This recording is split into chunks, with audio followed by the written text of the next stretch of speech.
Reviews podcast, where I review the movies I have just seen as I am driving home from the theater. We're doing another kind of special one, old school release schedule, releasing this not on our usual Thursday drop date, just because I feel I want to get it out there and I want to talk about it. So let's do it. Oh man, this one has been a long time coming. You know, of the two superhero movies being released in July, I know a lot of people have made different assumptions and have made a lot of statements about these two movies being released so close together. But of the two, I'm going to be honest and say that this is the one I was rooting for the most.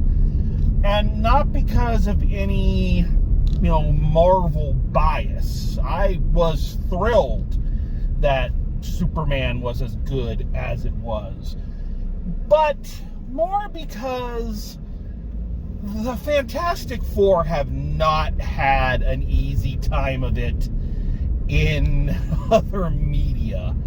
They have, especially in movies.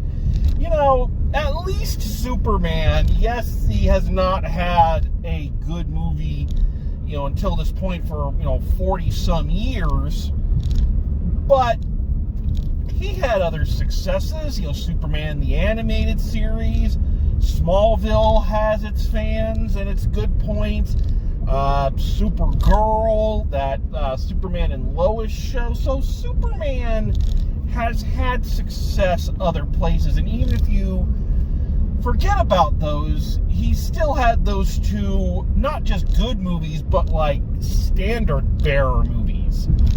The Fantastic Four, they have not had that. Marvel and comics first family has had a real rough time of it outside of the comic book. So before we get into the review, just for anybody who might be new to this, let's take a quick look at the bizarre history of the Fantastic Four in movie form. I guess you won't need any help with the ancient history questions. And what makes you the ancient history expert? I was there. Picture it. Sicily, 1912. Okay, so the very first Fantastic Four movie was supposed to come out in the early 90s, or at least that's when they said it was supposed to come out. It was produced by horror legend Roger Corman, and this was around the time that, Batman had debuted in 89, so there was kind of this comic book boom. They had done that bizarre Captain America movie starring the guy from Space Mutiny, and I remember reading about this in one of the fan magazines at the time. I was a kid, and just going, oh, this doesn't look great. But that movie never actually got released. As we found out years later, it was never actually intended to be released. It was made basically to settle a lawsuit. Keep that in mind, because that is going to be a common thread in a lot of these stories. You can still find it on like bootleg. I know a lot of internet reviewers have talked about it, so it is out there. It's hard to find, but you can find it. And for a long time, that was actually the most comic accurate version of the story that you were going to find. Then in the early 2000s, of course, they did the ones with Jessica Alba, Michael Chiklis, and yes, Chris Evans, which, I think they were well-meaning.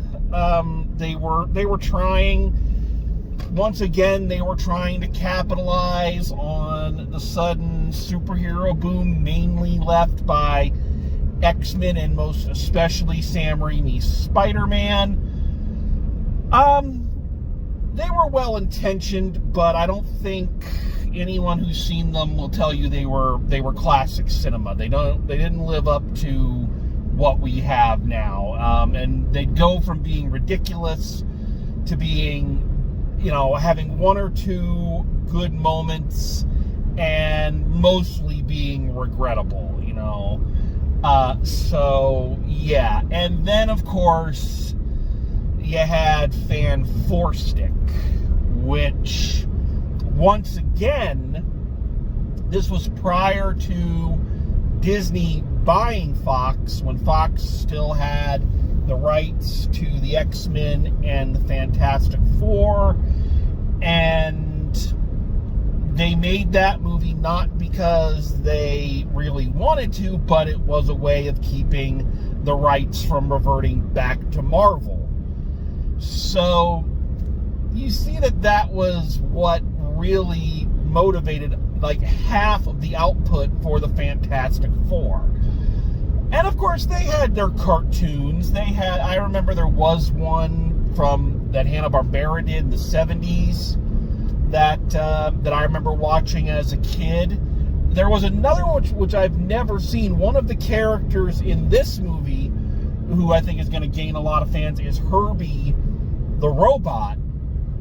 What a lot of fans might not know is that Herbie was originally created for one of the Fantastic Four cartoons, but the producers actually had him brought in to replace Johnny Storm because they were afraid that he was going to inspire children to light themselves on fire. True story. That's not a lie. That is an actual thing. So, and of course they had the one in the 90s that I think some people enjoyed. It's a little campy, which isn't a bad thing, but it never quite hit the level of X-Men, Batman, or Spider-Man animated series. Today, it's mostly remembered for its catchy and yet very, very goofy theme song that sounds like the start of a 90s family sitcom.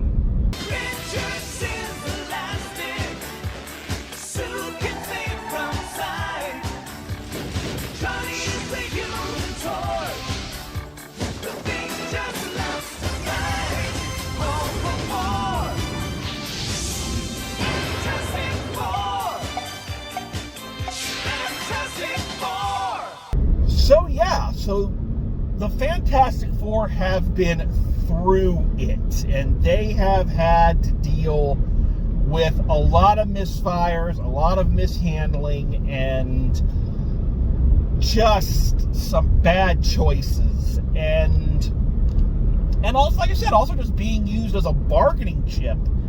You know, at least 2 of their movies weren't made because anybody wanted to. It was made because they were trying to settle a lawsuit, which is not a great reason to make a movie. And so when Marvel finally did get the Fantastic Four back, and when we knew there was going to be a new Fantastic Four, I was excited, but also a little cautious because, you know, we've had misfires on this before. So this is the one that I went to see, and I was just hoping and praying and, you know, really, really wishing upon a star that it was finally going to work for them. And as I'm sure you've heard, and I'm happy to report, we can all breathe a collective sigh of relief. It's a good movie. It's a very, very good movie. One of the better ones that the MCU has put out in a while. Not to say that the other ones are bad. I still maintain there isn't a bad MCU movie out there. But this is definitely, I think this is definitely something they needed. It was something the franchise needed. And it's something these characters finally deserve. It works. It feels like, once again, that every choice that was made was right and clever and done in just the right way. So let's talk about this, because there's some things to unpack and why this film works so well.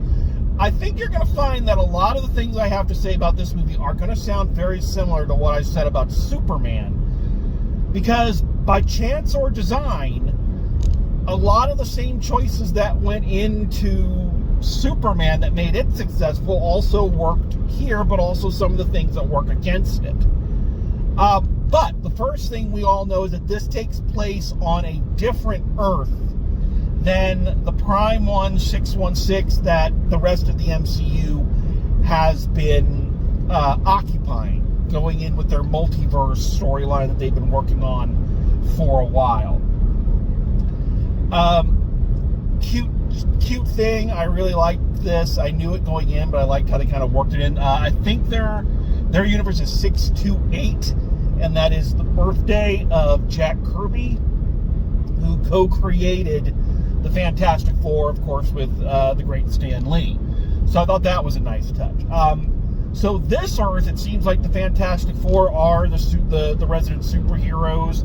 It doesn't seem like they've got any other versions. It also seems like either that this planet is just eternally in the 60s, or it still is the 60s, or I don't know. But one of the things they did, and I think this was brilliant, was this is the world of the 60s, which of course is when the original comic was published and when the characters came into prominence.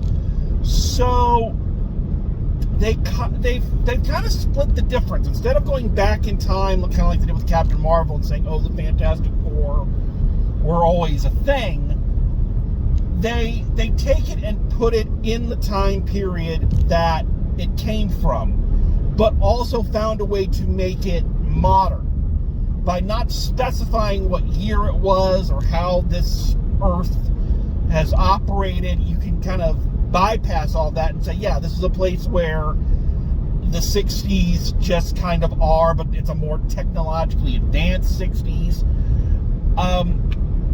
So it automatically, almost like kind of like Black Panther did, it gives this film its own unique feel away from the rest of the MCU. And the look and feel, the production design of this movie is astonishing. I love the retro 60s technology, the furniture. I like how they show that it has all this technology, but it's still heavily based on the 60s, like the computer monitors. They make recordings that they hear from space, but they're recorded onto records. You know, it's all these little touches. This is one of those films that I'm sure, you know, set designers and costume designers and production designers and all these people probably got the assignment and were just like, oh my God, I'm going to have so much fun. And that is one of the great things. You can feel that sense of fun in it, that how much enjoyment the cast and the all the creative forces behind it had. So in this world, so we're doing another thing. This is another thing like Superman did. We're skipping the origin story completely. And by the time we, the audience, come in, the Fantastic Four has been operating for 4 years.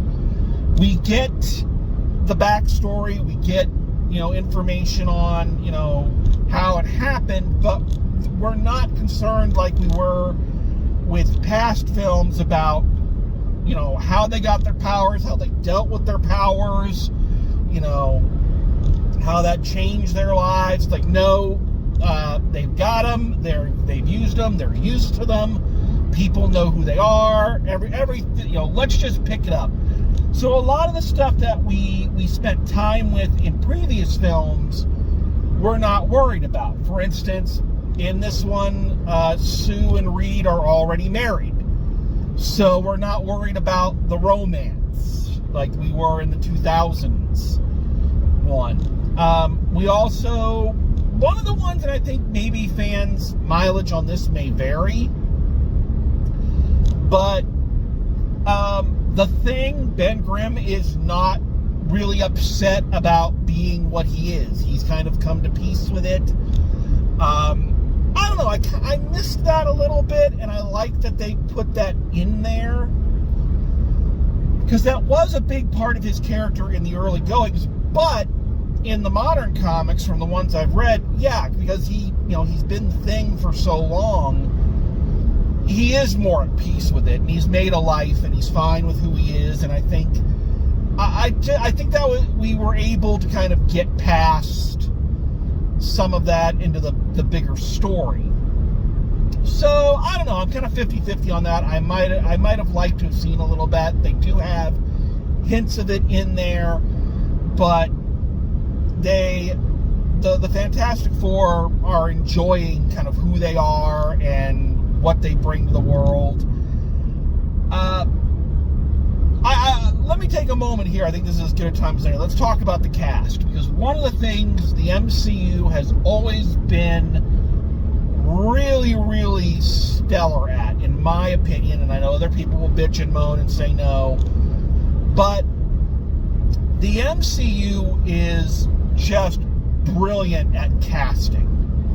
They find a cast that gets the characters and fits their vision of the character, and they work wonderfully together. This Fantastic Four, I think, is by a fairly wide margin, and yes, it was a lowered bar, but they are the best collection of actors and the best kind of combination for these characters. And I like how they bring in a lot of different aspects of these characters that we haven't seen. Of course, the main focus is going to be on Reed and Sue, Pedro Pascal and Vanessa Kirby.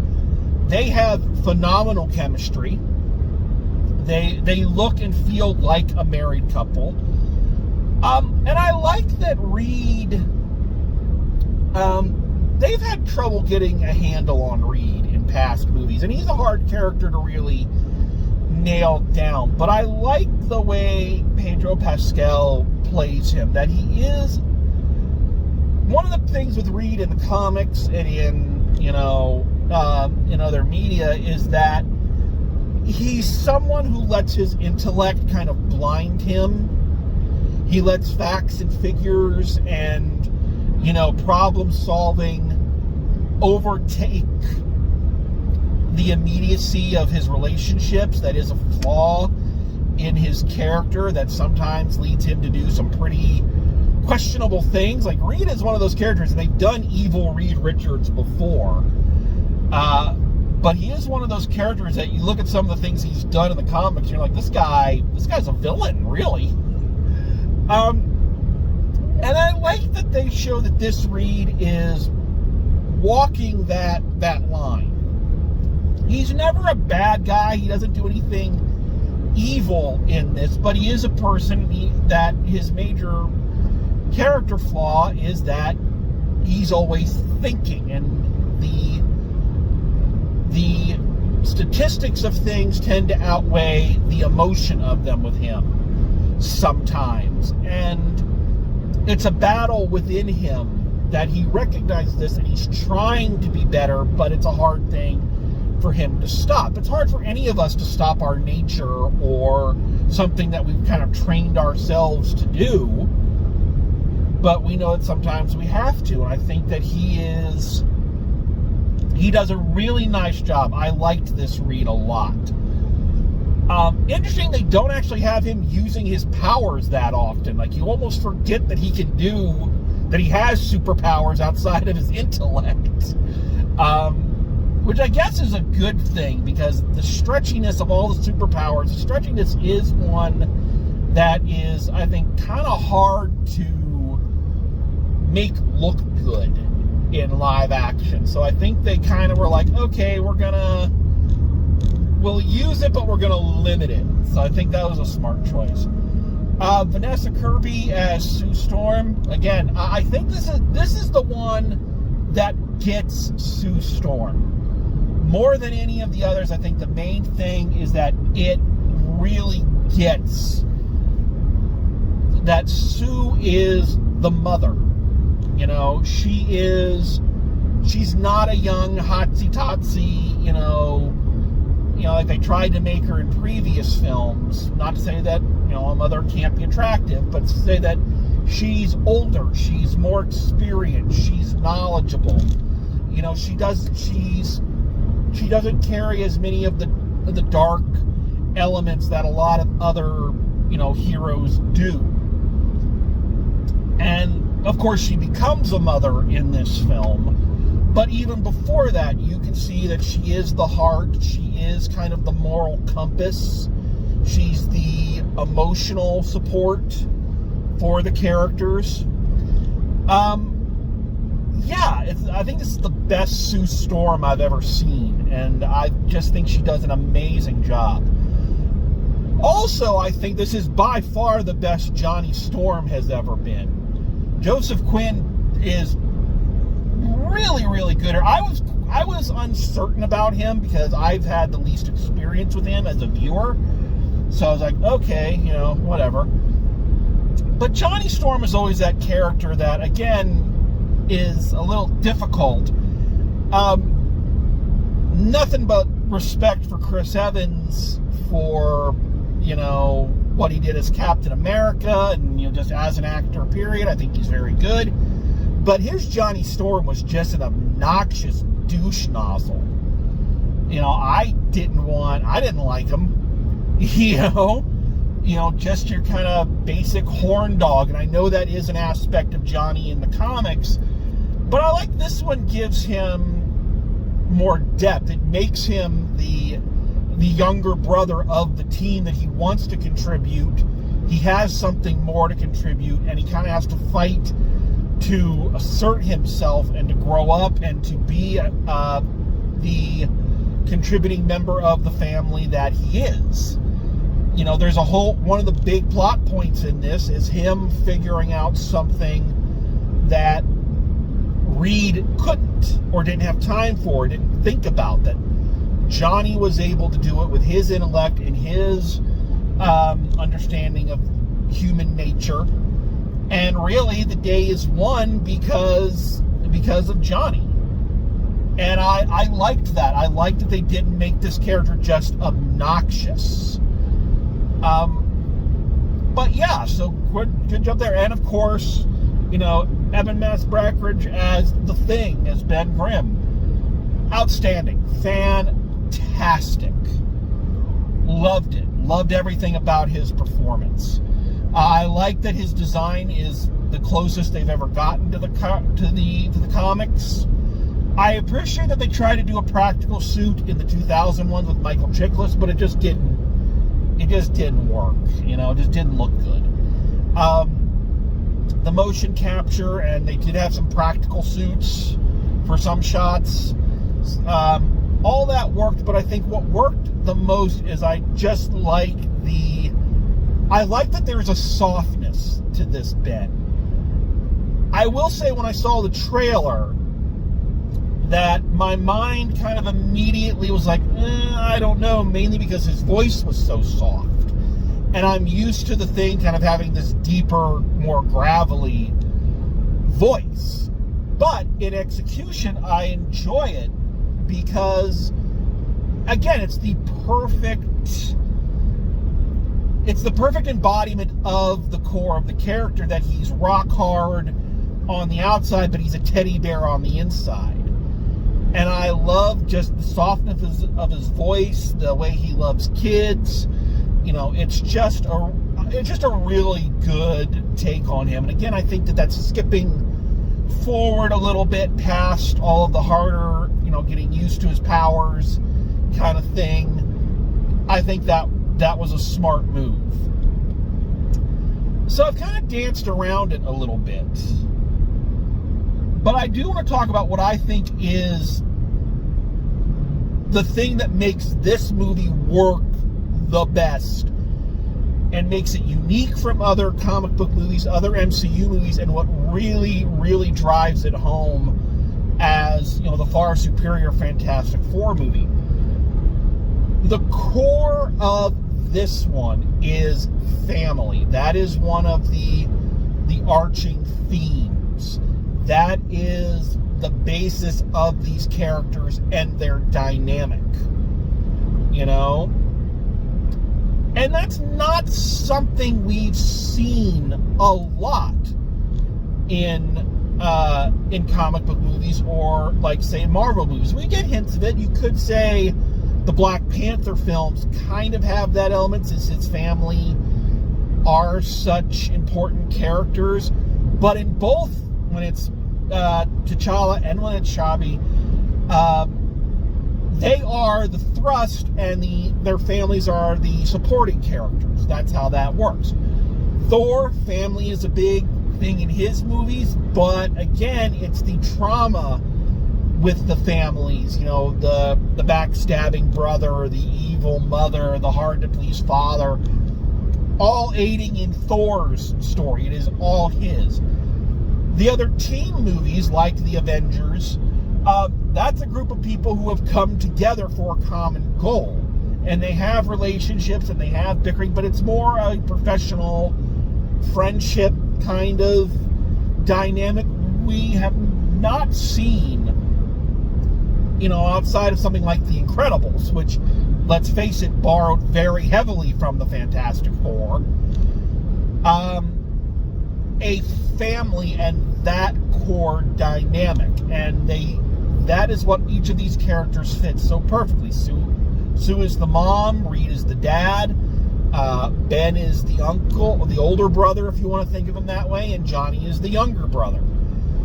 And they really play very well with that dynamic. And again, I think one of the smart elements of moving the story forward is that they already have this. When we come into the world, it's established, and their relationships are established. They know each other. They have their relationships.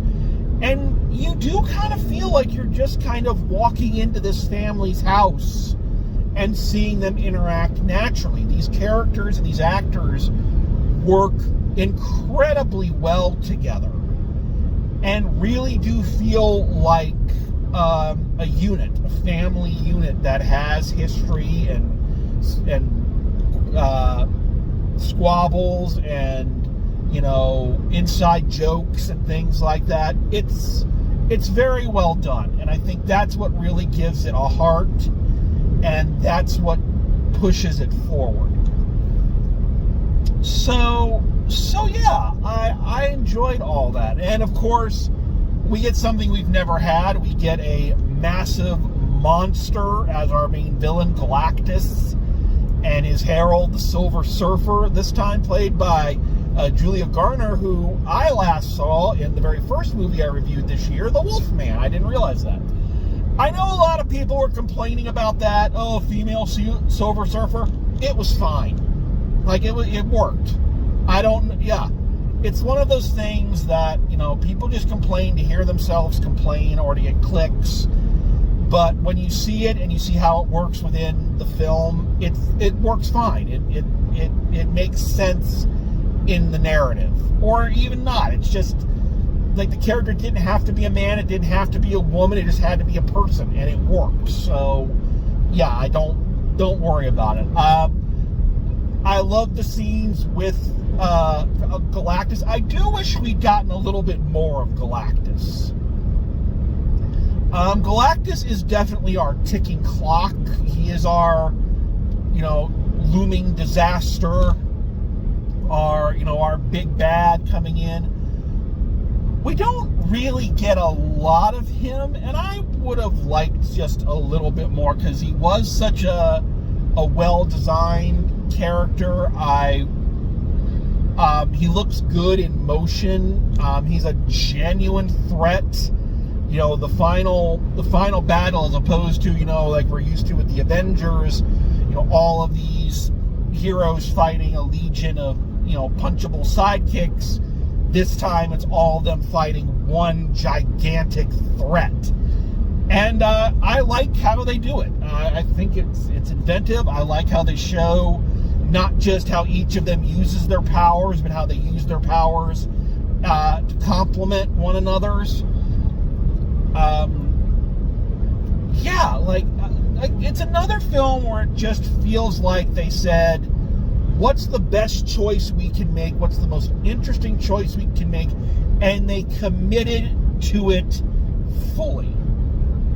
It's not half-assed. It is driving forward, and it's unapologetic in its brightness, in the colors. I love the costumes, by the way. I love the Fantastic Four uniforms, because they're another one that it's hard to make look good in live action, as we've seen in previous. I like how they're like 60s sweaters and everything. I don't know.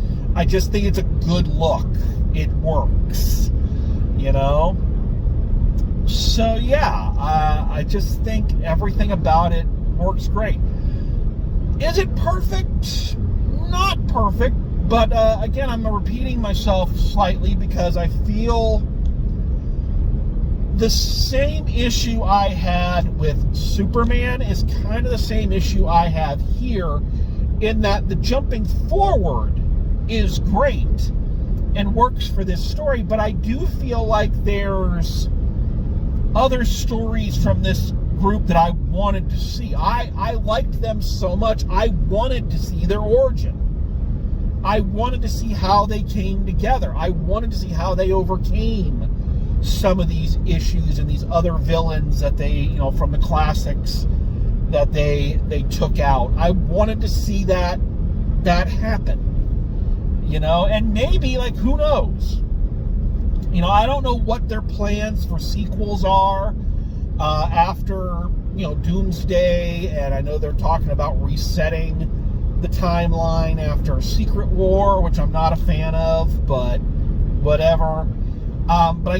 If they're going to merge the Fantastic Four into the main universe, or if they're going to keep them into their own, maybe they will go back and, do an origin story movie, or who knows? Or, I don't know, I just felt like, once again, we were kind of dropped into this world, and it did take a little while to kind of get connected with these characters and their relationship when we were just kind of learning on the fly. But then sometimes that works really well. So, and it did work here, but yeah, it just felt like there were other things that would have been nice to see.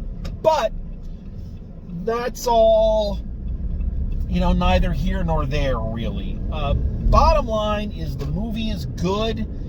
It works. It's a good popcorn film.